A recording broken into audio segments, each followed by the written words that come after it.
5.4 যাচ্ছি। এটা তো 5.4-এরই অঙ্ক। দেখা যাচ্ছে,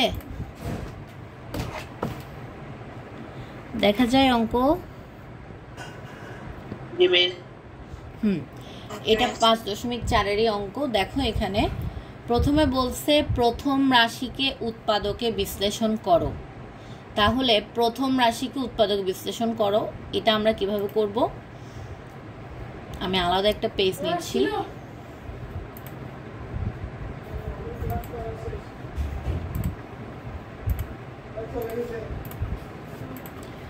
দেখো কি বলছে, x⁴ দেখা যাচ্ছে তনিম, -25x²। দেখো তো এটাকে আমরা a² - b² এর সূত্রে ফেলাতে পারবো না? আমাদেরকে কি বলছে? উৎপাদক বিশ্লেষণ। উৎপাদক বিশ্লেষণ মানে কি? অর্থাৎ লাস্টে আমাদেরকে আনসারটা কিভাবে দেখাতে হবে? গুণ অবস্থায় দেখাতে হবে না? তাহলে a² - b² এর সূত্রটা বলো তো কি হবে? a + b - b, a + b * a - b। Very good. তাহলে আমাদের এই জিনিসটা দেখতে কিছুটা এটার মতো লাগতেছে না? আমরা প্রথমে কি করব, x² কে যদি ভাঙি তাহলে আমি এভাবে লিখতে পারি জিনিসটা, x² আবার স্কয়ার। দেখো তো এই দুইটা যদি আমি গুণ করি আবার আগেরটা ব্যাক পাবো না? তাহলে আমি এটাকে a² এর ফরম্যাটে লিখতে পারলাম। এই যে এই ফরম্যাটে লিখতে পারছি না? প্রথমটাকে a² বানাইতে পারছি। হ্যাঁ, এবার দেখো আমি এটাকে b² কিভাবে বানাবো। আমি 5কে স্কয়ার করলে কত হয় বলো তো? 5কে যদি আমি স্কয়ার করি কত পাবো? 25। তাহলে আমি 25কে যদি এভাবে ভাঙি যে 5 আবার x কে যদি একসাথে লিখি, আমি এটার উপর একসাথে স্কয়ার দিতে পারি না? আবার এই আগের মানটা ফিরে পাবো না আমি? অর্থাৎ যখন আমাকে বলবে উৎপাদকে বিশ্লেষণ করো, তখন আমি এমনভাবে ভাঙবো জিনিসটাকে যাতে গুণ করলে আমি আবার আগের জিনিসটা পাই, বা বর্গ করলে আমি আবার আগের জিনিসটা পাই। তাহলে আমি x² এবং আবার স্কয়ার যদি করি তাহলে আমি x⁴ পাবো না? সেম ভাবে আমি যদি 5কে স্কয়ার করি কি পাবো? 25 পাবো। x-কে স্কয়ার করি কি পাবো? x² পাবো। বুঝছো? তাহলে এটাকে যদি আমি a ধরি পুরাটাকে, এটাকে যদি আমি b ধরি কি হবে? a² - b²। তাহলে কি হবে? a + b * a - b সূত্রে আমি লিখতে পারি না? x² + 5x * x² - 5x। আচ্ছা, এখন তোমাদের প্রশ্ন হতে পারে আবার কেন x² আসছে? আমাদের তো সূত্রের মধ্যে কোনো স্কয়ার ছিল না, তাই না?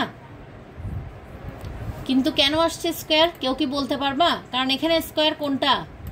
এটা স্কয়ার আমাদের জন্য, বাট এটা তো পুরাটাকে আমি এ ধরছি না, এজন্য কি হয়েছে? আমার পুরাটা যেটাকে আমি এ ধরবো সেটাকে আমি এর জায়গায় বসাবো। বুঝছো? তাহলে কি হলো? a² - b² এর সূত্রটা শিখে রাখবা। যখনই এরকম রাশি দিবে ভেঙে সেটাকে লিখবা। তাহলে আমি প্রথম কাজটা কি করছি? প্রথমে আগে ভেঙে লিখছি। কিভাবে? x⁴। তুমি মাঝখানের চিহ্নটা দেখলেই কিন্তু বুঝে যাবা যে আসলে কোন সূত্রে তোমাদেরকে নিতে হবে। ঠিক আছে? মাঝখানের চিহ্নটা কি মাইনাস না? তাহলে এটা দেখেই তো বোঝা যাচ্ছে তোমাকে অবশ্যই অবশ্যই কোন সূত্রে লিখতে হবে? a² - b² এর সূত্রে। তাহলে আরো একটা টেকনিক বলে দিই যে উৎপাদক বিশ্লেষণ যখনই করতে বলবে তখনই মাথায় রাখবা আমাদেরকে কি করতে হবে? গুণ ফরম্যাটে নিয়ে যেতে হবে। অর্থাৎ লাস্টে আমাদেরকে কিসে থাকবে? এরা গুণ অবস্থায় আছে না? দেখো তো এই রাশিটা এবং এই রাশিটা পুরাটা গুণ অবস্থায় আছে না? ব্র্যাকেটের মধ্যে থাকা মানে কি? এরা গুণ অবস্থায় থাকবে। তাহলে আমাদের আনসার কি? আনসার আমাদের এটাই। আরেকবার বুঝিয়ে দিচ্ছি, দেখো প্রথমে আমরা এটাকে ভেঙে লিখবো, এটাকেও ভেঙে লিখবো, এমনভাবে ভাঙবো যাতে কি গুণ করলে আমি আবার আগেরটাতেই ফিরে যেতে পারি।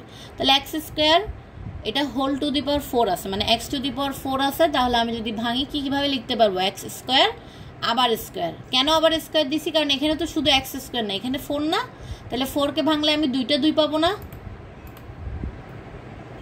আবার 25কে ভাঙলে আমি কি পাবো? 5 স্কোয়ার আবার এক্স স্কোয়ার তো বুঝলাম। তাহলে 5 এবং এক্স উপরে পুরোটাকে একসাথে স্কোয়ার দিয়ে দিছি, তাহলে আমি 25 স্কোয়ার পেয়ে যাব। তাহলে এটা কিসের মতো দেখাচ্ছে এখন? এ স্কোয়ার মাইনাস বি স্কোয়ার। এখন তোমাদের প্রশ্ন হবে যে কি, এটাকে আমি শুধু এক্স কেন লিখি নাই, এক্স স্কোয়ার কেন লিখছি? কারণ আমি এক্স স্কোয়ার পুরাটাকেই তো কি ধরলাম? এ ধরছি না? এক্স স্কোয়ার পুরোটাকে কি ধরছি? এ ধরছি। হ্যাঁ, এ ধরে তারপরে এর উপরে হচ্ছে আমি স্কোয়ার দিলাম। বুঝছো? এই ভুলটা করিও না। যদি 4 থাকে, যখনই 4 থাকবে তখনই কি করব? স্কোয়ার 2টা হবে। তাহলে প্রথম ভিতরে যে স্কোয়ারটা থাকবে এটাকে আমরা পুরোটাকে এ ধরে নিব। বুঝছো? ক্লিয়ার হয়েছে? ক নাম্বার? সবার ক্লিয়ার? হ্যাঁ বলো। সেটাকে একটু তুলে নিই। বুঝি নাই, আবার বলো। এটা তুলে নিবা? আমি রেকর্ড দিয়ে দিব তো, সমস্যা নাই। জাস্ট একটা স্ক্রিনশট নিয়ে রাখতে পারো। এমনি বুঝছো? সবাই বুঝছো? আচ্ছা।